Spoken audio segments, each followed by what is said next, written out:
Namo Bhagavate Vasudevaya.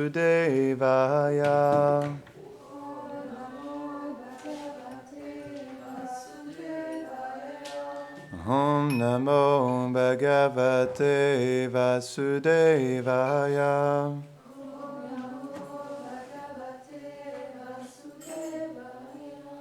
Om Namo Bhagavate Vasudevaya.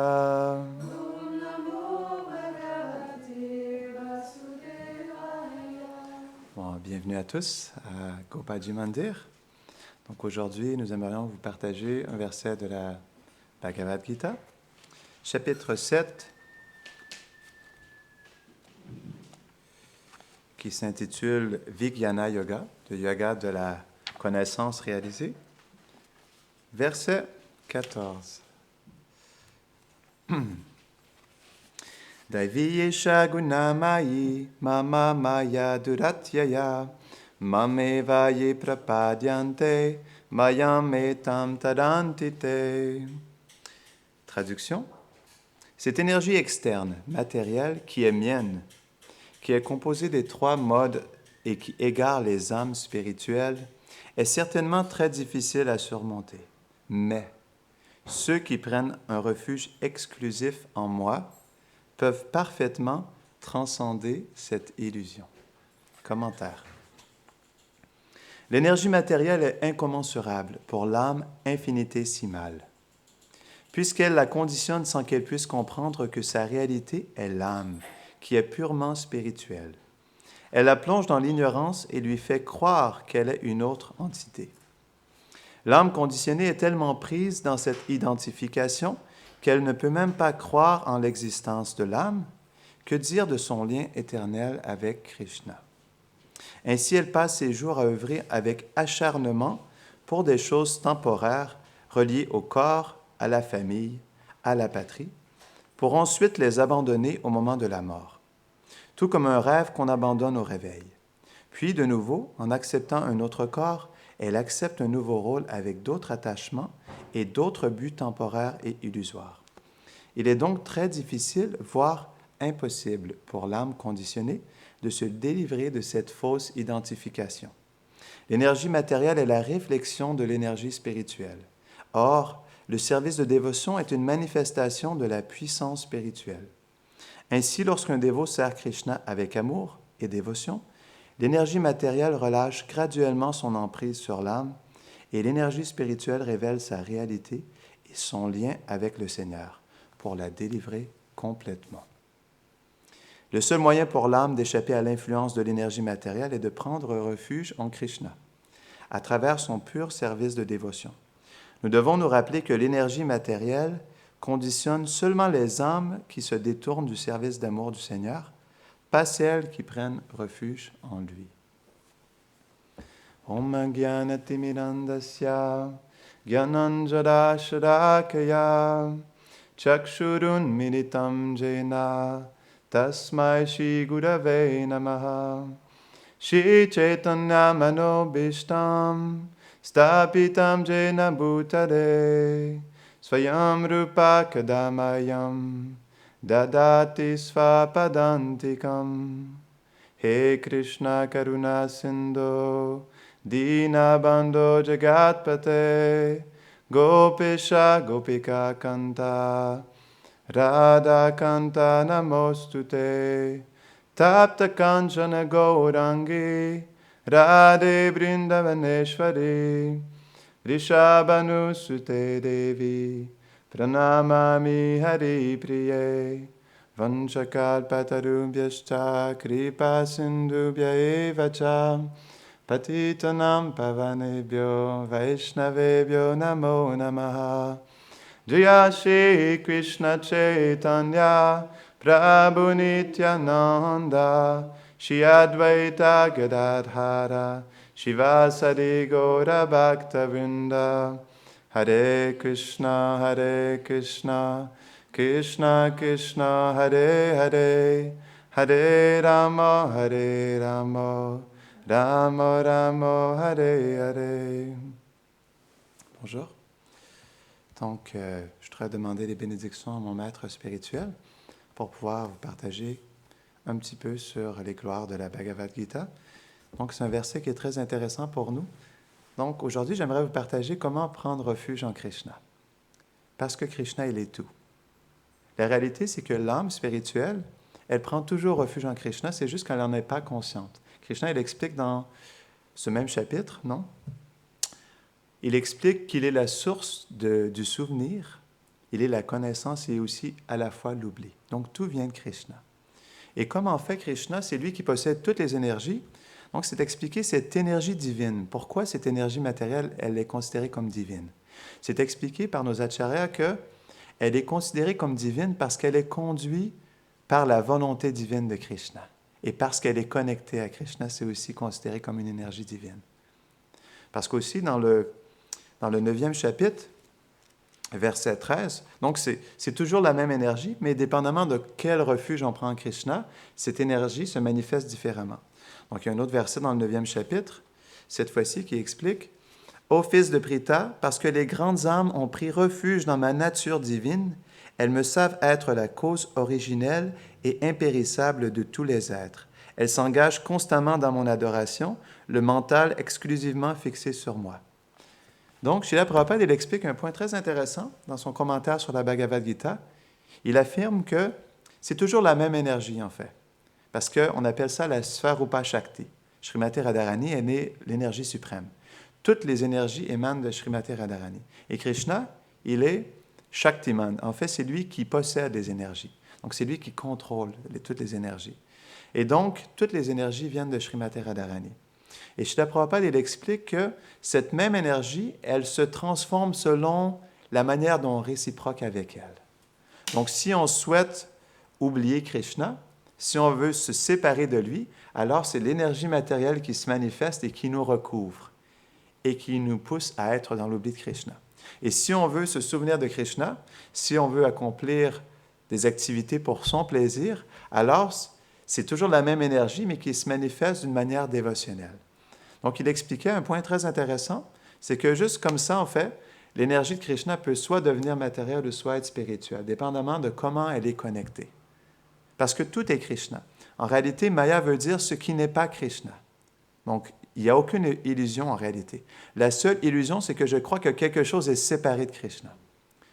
Et pas seulement séparé, mais je veux le prendre pour mon propre plaisir. Donc, parce que je le prends pour mon propre plaisir, alors là, c'est l'énergie matérielle, l'énergie externe qui se manifeste. Donc, pourquoi l'âme conditionnée est-elle couverte par son énergie? Parce que dans le début du 7e chapitre, Krishna il explique qu'il a son énergie matérielle qui consiste à différents éléments comme la terre, l'eau, le feu. Mais il a aussi son énergie supérieure spirituelle. Et l'âme est une énergie supérieure, dans le sens où elle est la même qualité que Krishna. Mais, comme en fait, cette énergie matérielle est aussi une énergie de Krishna et elle est utilisée selon la volonté de Krishna, elle est plus puissante que l'âme conditionnée. Pourquoi? Parce que même si nous sommes spirituels, l'âme, elle est un 10 millième? Non? Un 10 millième le bout d'un cheveu. Donc, c'est extrêmement petit. C'est même expliqué parfois que c'est comme un atome spirituel. Et malgré le fait que nous soyons spirituels, comme nous sommes infiniment petits, donc il est facile pour l'âme d'être recouvert par les énergies de Krishna. Parce que de toute façon, c'est la nature de l'âme. Elle est toujours, on pourrait dire, influencée par les énergies de Krishna, parce qu'en elle-même, pour que l'âme puisse vivre, elle doit prendre refuge des énergies de Krishna. Et c'est là on doit voir de quelle énergie je prends refuge. Non? Donc, on expliquait c'est la même énergie, mais je relationne avec cette énergie de quelle manière. Et c'est ce qui fait toute la différence. C'est là où le service de dévotion entre en jeu. Non? Krishna, il explique dans la Bhagavad Gita, si on fait des choses, mais pas pour son plaisir, dans le but de le servir, alors on engendre des réactions karmiques. Et on devient prisonnier de cette illusion. Donc, c'est expliqué que le moyen idéal pour pouvoir justement sortir de cette illusion matérielle et que cette énergie, justement, au lieu d'avoir une emprise matérielle sur nous, mais plutôt se transforme d'une manière spirituelle, il faut accomplir le service de dévotion. Parce que c'est la nature de l'âme. Et tout simplement, si on veut prendre les choses pour nous, ce ne sera pas l'énergie spirituelle qui va se manifester, mais c'est l'énergie matérielle illusoire qui va prendre son emprise sur nous. parce que c'est le but de cette énergie. Lorsqu'on veut prendre les choses pour nous, cette énergie se manifeste et elle nous fait croire que nous sommes le contrôleur et le bénéficiaire de notre environnement.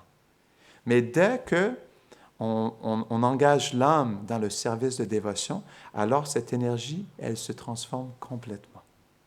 Plutôt, l'influence de cette énergie devient plus spirituelle, parce qu'on se connecte à Krishna.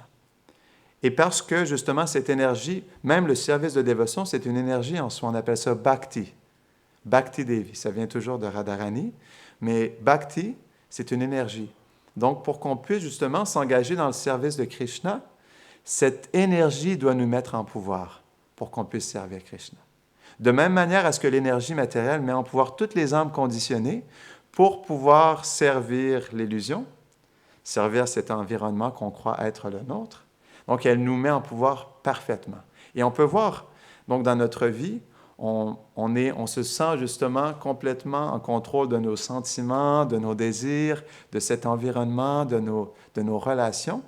Et c'est cette énergie qui nous met en pouvoir, en fait, qui nous fait croire, plutôt. C'est pas qu'elle nous met en pouvoir, mais elle nous fait croire qu'on est en contrôle de cette énergie. Et donc, naturellement, à cause du faux ego, chaque chose que l'on accomplit, on pense être le contrôleur et on pense avoir justement une influence sur cette énergie. Et c'est le même principe avec l'énergie dévotionnelle, dans le sens où l'âme spirituelle, la seule chose qu'elle peut faire, c'est servir les énergies de Krishna. Comme elle est très petite, elle n'a jamais aucun contrôle sur les énergies de Krishna parce que ce sont des énergies qui sont illimitées, qui sont complètement, on pourrait dire, seulement sous le contrôle de Krishna. Krishna, il dit, cette énergie qui est mienne. Krishna, il n'est pas affecté par cette énergie illusoire parce qu'il est le contrôleur de cette énergie. Mais pour l'âme conditionnée, comme elle est toute petite, elle n'a pas la capacité pour contrôler cette énergie. Elle peut juste être contrôlée. Donc, en réalité, on est toujours contrôlé par les énergies de Krishna. Est-ce qu'on veut être contrôlé par son énergie matérielle ou est-ce qu'on veut être contrôlé par son énergie spirituelle? Ça dépend de notre désir. Et c'est là où c'est intéressant, donc, Srila Prabhupada aussi l'expliquait dans sa teneur apportée sur ce même verset, que, en réalité, tout ce qu'on voit de l'énergie matérielle est une réflexion de l'énergie spirituelle.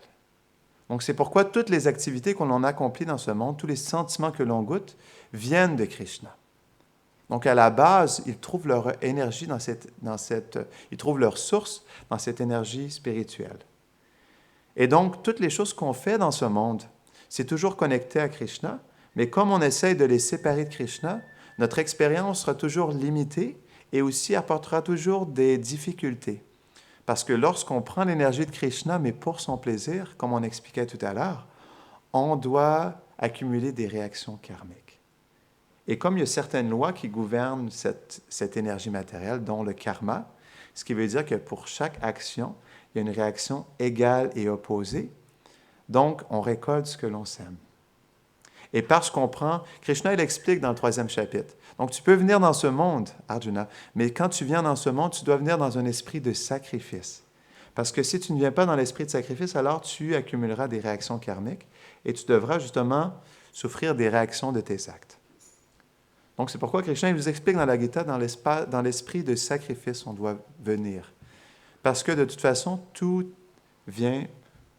est par lui et pour lui. Non? Ce qui veut dire que c'est créé par Krishna, mais c'est aussi pour Krishna.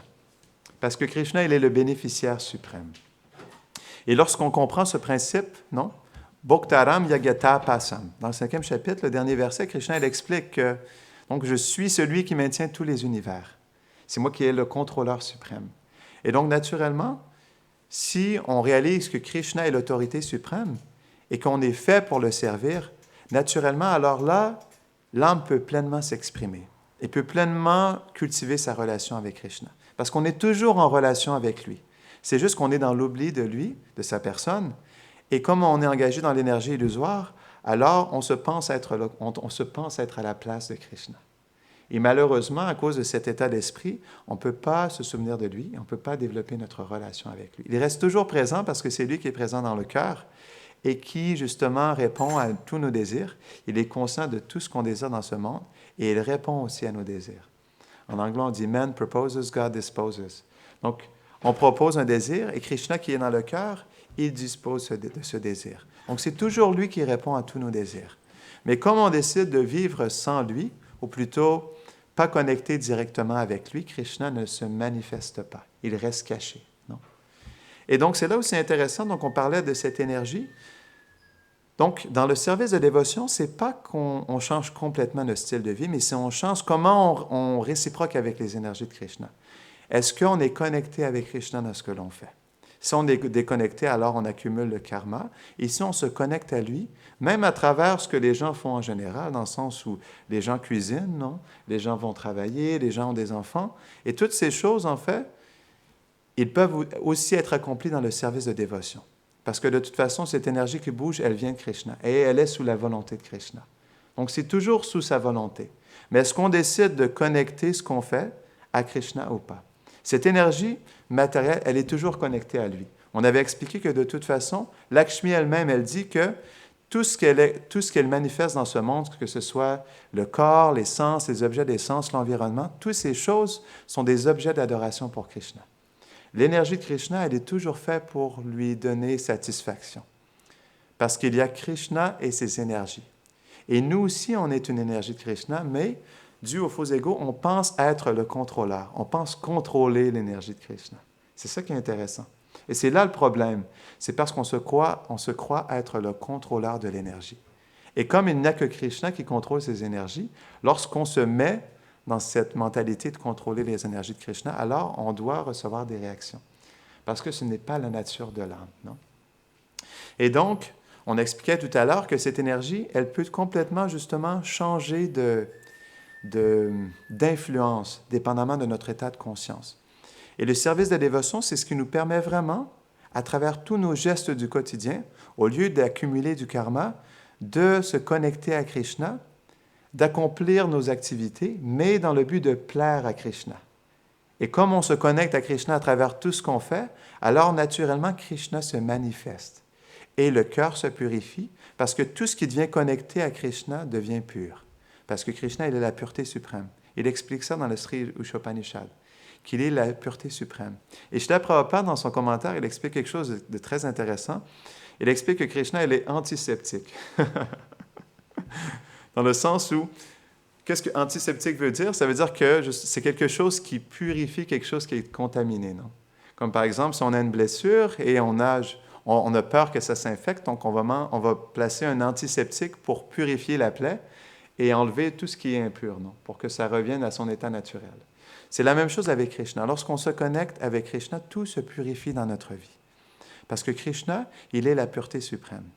Et naturellement, on accomplit justement les mêmes activités avec ce corps, mais comme elles sont connectées avec Krishna, tout devient purifié. Notre existence devient spiritualisée. Et à cause de ça, on peut aussi, justement, à travers nos sentiments, à travers nos désirs, à travers nos relations, on peut justement expérimenter la présence de Krishna. Ça commence à travers ça, et ensuite, après ça, on développe une relation personnelle. Donc, Krishna, il explique dans le 10e chapitre, je suis des montagnes, je suis l'Himalaya, des étendues d'eau, je suis l'océan, non? Il explique comment le voir en chaque chose dans ce monde. Et donc, on commence par voir Krishna dans notre environnement, et ensuite, on voit Krishna dans notre cœur, et ensuite, on voit Krishna personnellement, non? On développe une relation personnelle avec lui.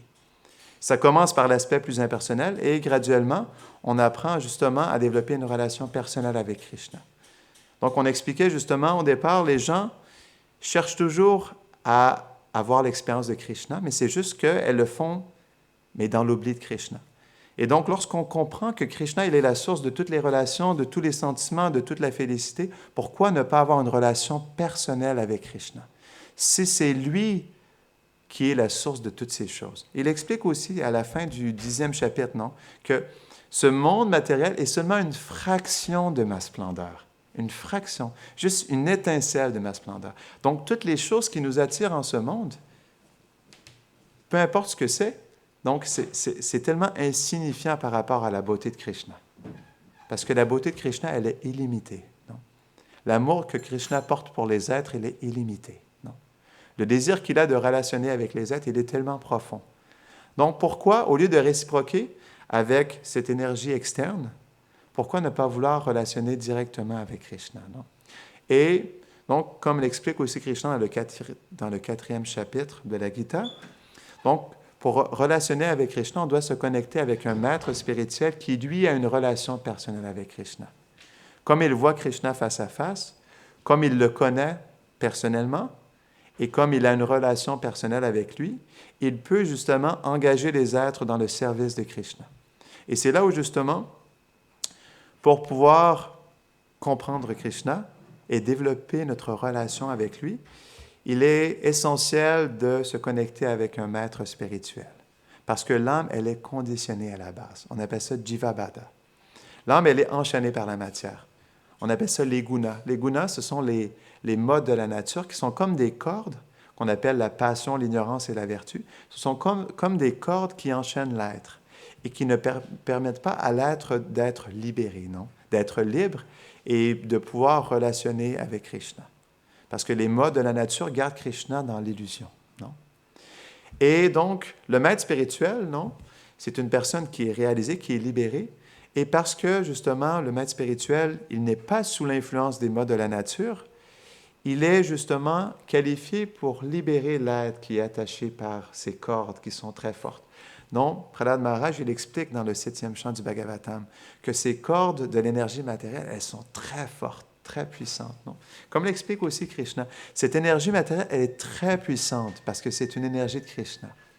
Mais si on s'abandonne à Krishna, alors on peut facilement aller au-delà de cette illusion matérielle. C'est expliqué que cette illusion de l'énergie matérielle, elle est comme un océan, non? Un océan d'ignorance et de souffrance. Mais lorsque on s'abandonne à Krishna, ça devient comme une petite trace d'eau lorsqu'un veau marche sur le sol, non? Tout petit. Donc, c'est facile de passer au-delà d'une petite trace d'un veau, non? Donc, lorsqu'on prend refuge de Krishna, même si cette énergie matérielle, elle est insurmontable, elle est tellement puissante, on peut facilement, justement, se défaire de cet enchaînement matériel. Mais ça, c'est à travers le refuge du maître spirituel. Parce que le maître spirituel, il est le représentant de Krishna. Et comme il est son représentant, il peut connecter l'être à Krishna directement. Il est l'intermédiaire par lequel l'âme, il peut être connecté directement à Krishna. Comme le maître spirituel, il est engagé dans un service direct envers Krishna, il peut aussi permettre aux êtres, à travers le service que les êtres font au maître spirituel, faire un service envers Krishna. Parce que Krishna, il explique que son maître spirituel authentique, il est non différent de sa personne. Ce n'est pas qu'il est directement Krishna, mais il est non différent de lui dans le sens où il est son représentant, comme le ministre est le représentant du roi. Et justement, par cette connexion avec Krishna, il peut partager la miséricorde de Krishna. Il est, on pourrait dire, le médium transparent de la miséricorde de Krishna. C'est lui qui permet justement de pouvoir partager cette miséricorde pour que l'être puisse graduellement s'éveiller à sa véritable nature. Parce que l'âme conditionnée reste toujours une âme spirituelle, à la base. Dans l'éternité, elle a une relation avec Krishna, mais comme elle est dans l'oubli de sa véritable personne, elle ne peut pas par elle-même découvrir sa véritable identité éternelle. Parce que justement, elle est comme endormie. Bhaktivinoda Thakur, il explique ça en Jivadharma, qu'il y a deux sortes d'âmes dans ce monde. Il y a des âmes endormies et il y a des âmes qui sont éveillées. Et la plupart des âmes sont endormies, dans le sens où elles sont complètement dans l'oubli de leur relation avec Krishna.